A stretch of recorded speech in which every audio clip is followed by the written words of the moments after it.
Y bueno, usted que mejor que nadie tiene una perspectiva desde Miami, que ve toda la región, ¿cuál es su opinión sobre esta situación en la que estamos actualmente viviendo toda la región, no solamente un país u otro? Mire, para entender lo que pasa en las Américas, en el hemisferio completo en el siglo XXI, hay que mirar la historia de estos 20, 21 años.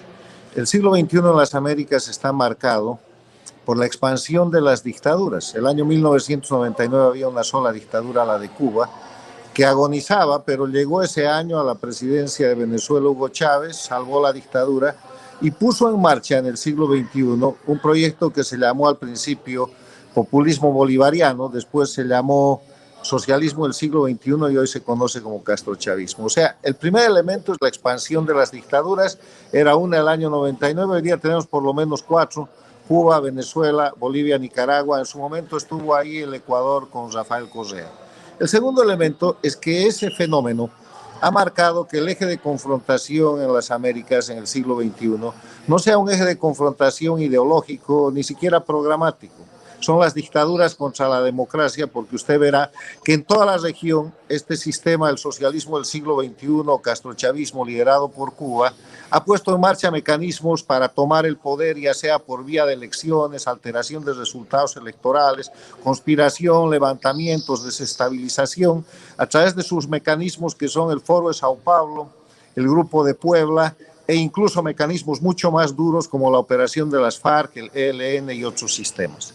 Así tenemos, por ejemplo, en las Américas, nomás en los últimos años, el fenómeno de Chile, que de un problema del costo de pasajes del metro termina en una constituyente. Tenemos el golpe de Estado en el Ecuador del 2019 contra el presidente Lenín Moreno, que logra controlar con una serie de medidas que son importantes en su momento recordar. Tenemos el proceso en el que Evo Morales, el mismo 2019, produce un mega fraude electoral en tiempo real.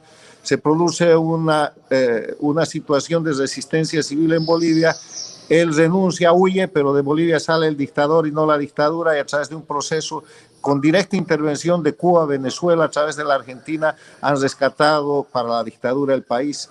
Tenemos el proceso que está viviendo Colombia, que es un proceso de conspiración permanente con gentes en las calles que están tratando de romper esa democracia o por lo menos de quebrar el gobierno, y en medio de eso tenemos las elecciones que se han producido en el Perú con los incidentes de denuncias de fraude electoral que ustedes mismos están viviendo, y la elección que viene en Nicaragua en noviembre, donde la dictadura ya encarcelaba a todos los candidatos y no está dejando ninguna posibilidad de que esa elección tenga libertad. O sea, para entender lo que pasa en las Américas, y puede usted mirar lo que pasa en el Paraguay, que tiene una guerrilla armada, puede mirar lo que pasa en otros países de la región, México, por ejemplo, hay que entender que hay dos Américas. Una América democrática, que sería la regla. Se esperaba que el siglo XXI sea el siglo de la democracia plena a partir de la firma de la Carta Democrática Interamericana que se produjo en Lima el 11 de septiembre del 2001, pero ha sucedido todo lo contrario. Es el siglo de las dictaduras, del socialismo del siglo XXI, del castrochavismo, que atacan permanentemente a la democracia, y el eje de confrontación es dictadura y democracia. El continente lo estamos perdiendo. Está prácticamente reflejándose una oligarquía que está en la dictadura, que manejan como si fueran grandes potencias la región, y por otro lado la pobreza que se está aumentando en la ciudadanía, que no tiene ni voz ni voto, porque aunque vote no sirve de nada. Yo le pregunto, director Sánchez Berzain, ¿cuál es su opinión con relación a la situación que vive el Perú actualmente? Pensemos lo peor. ¿Qué significaría que Perú entrase en un sistema también de dictadura y que sea otro país más dentro del elenco de dictaduras latinoamericanas? ¿Qué significaría para la región? Mire, lo que está pasando en el Perú es que una elección que debe ser libre, limpia y transparente está señalada por sospechas de todo lo contrario.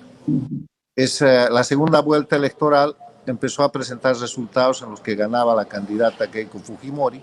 Después esos resultados se revertieron y se dice que ahora va ganando el candidato Pedro Castillo, pero ese ganando es una milésima de porcentaje. O sea, estamos hablando de diferencias de 44.000 votos o de 40.000 votos más o menos en relación a 23 o más millones de votantes. Eso quiere decir menos del 2 por mil. Y en ese escenario estamos hablando de denuncias, ya no son solo sospechas, y pruebas que se van presentando a través de la prensa de alteraciones que van desde el padrón electoral hasta las actas, las firmas, las sumas, el proceso de control, y que llega a crear una crisis en el Jurado Nacional de Elecciones, uno de cuyos miembros renuncia con una carta que los peruanos deberían conocer, que pone en tela de juicio la imparcialidad y la transparencia de ese órgano electoral. Y en medio de todo eso, el Perú tiene que tener un presidente y tiene que haber un resultado electoral. Ahora, si usted pone ese escenario en el contexto que hemos descrito previamente, en el contexto de América Latina, encontrará que en el Perú el socialismo del siglo XXI o el castrochavismo está disputando una carta muy importante porque quiere controlar el poder. Y ahí hay pruebas muy importantes. La prueba, por ejemplo, de que se ha proclamado Pedro Castillo como un candidato del castrochavismo. La prueba de que han proclamado unilateralmente que él ha ganado la elección, y el instrumento que defiende el triunfo electoral de Castillo en toda América Latina es el Foro de Sao Paulo. Vea las páginas web, vea la propaganda y vea el sistema que están usando en las Américas y en el mundo para decir que él ya ganó la elección. Y otra cosa mucho más grave, el presidente que está en el grupo de las dictaduras, que es Alberto Fernández de la Argentina, y el gobernante de la dictadura boliviana, Arce Catacora, han reconocido y felicitado al presidente electo del Perú cuando no existe. Entonces, es claro que el Perú es en este momento el punto más candente de la disputa entre dictaduras y democracia, donde la dictadura castrochavista quiere controlar el poder falsificando los resultados o aprovechando unos resultados parciales pero objetados de la segunda vuelta electoral. Y para eso hay una sola salida.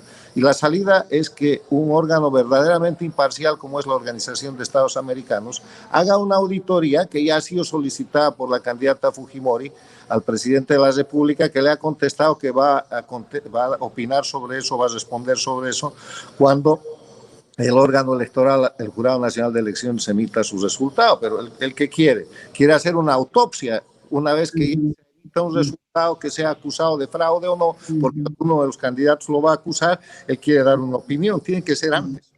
Lo que yo espero es que en los próximos días, tanto el candidato Pedro Castillo como la candidata Fujimori pidan al Jurado Nacional de Elecciones y a la OEA una auditoría, porque los candidatos, gane el que gane, son los más interesados, tienen que ser los más interesados en la transparencia. Si Pedro Castillo ha ganado, al buen pagador no le importan las prendas, pida la auditoría y consolide su triunfo y gobierne el Perú.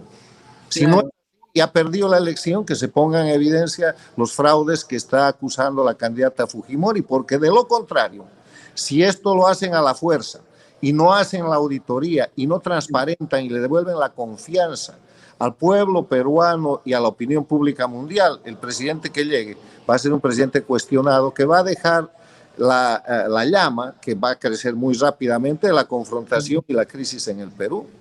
El propio presidente que gane esa elección debe ser el más interesado en que se haga una auditoría.